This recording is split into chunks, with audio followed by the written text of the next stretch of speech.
কেকটা বানিয়েছি ঠিকই, তবে কাস্টমার আপু এটা কিভাবে খাবে সেই চিন্তা করতে করতেই আমার মাথা পুরো শেষ হয়ে যাচ্ছিল। তো যাই হোক, কেন কথাটা বলেছি সেটা নিশ্চয়ই আপনারা এটার ফাইনাল লুকটা দেখলেই বুঝতে পারবেন। তবে হ্যাঁ, এই কেকটার ডেকোরেশনটা কিন্তু মারাত্মক সুন্দর হয়েছিল। যাই হোক, আপনাদের সাথে ডেকোরেশনটা তো অবশ্যই শেয়ার করব। তার আগে একটু বলে দিই, আমরা শুধুমাত্র গাজীপুর জেলার ভিতরে কেকের অর্ডার নিয়ে থাকি।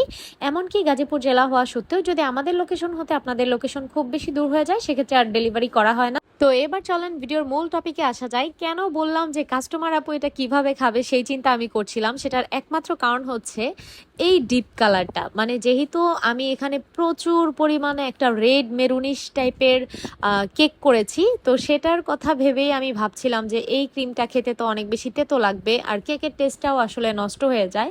যদিও বা আমি আপুকে বলে দিয়েছিলাম যে উপরের ক্রিমটুকু ফেলে তারপর যেন খায়, আর আপু সেটাই করেছে। তবে যতই বলেন, মানে একটা সবকিছু দেখার মধ্যেই যদি সুন্দর জিনিসটা না থাকে তাহলে আসলে ওটা খেতেও ভালো লাগে না। তো সেম কাহিনী আপু আমাকে বলেছিল যে আসলে কেকটা দেখে আপুটা অনেক খুশি হয়েছিল, কারণ রোজটা সামনাসামনি মাসাল্লাহ অনেক বেশি সুন্দর হয়েছে।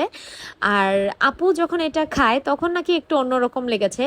প্রতিবারই আপু আমার রিভিউ অনেক ভালো দেয়, বাট এইবার যেহেতু ক্রিমে ঝামেলা, তো অবশ্যই রিভিউটা একটু অন্যরকম আসবে সেটা আমি ধরেই নিয়েছিলাম।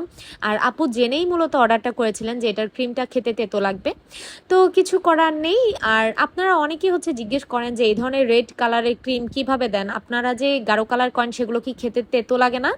সো এটার একদম সহজ উত্তর হচ্ছে, আমি করি, আপনি করেন, বা যত বড় বড় পেজই আছে না কেন, তো আমরা যারা বেকারসরা এই ধরনের কাজ করি, ডিপ কালারের কাজ, তো তাদের কাজ সবার ক্ষেত্রেই এরকম তেতো হয়ে যাবে। কারণ এটার অতিরিক্ত একটা জিনিস।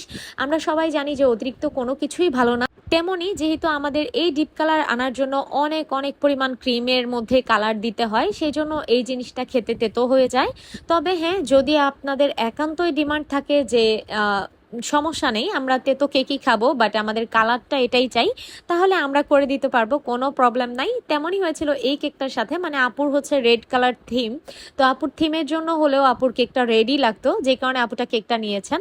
যাই হোক, আপনাদের কাছে কেকটা কেমন লেগেছে অবশ্যই জানাবেন। আল্লাহ হাফিজ।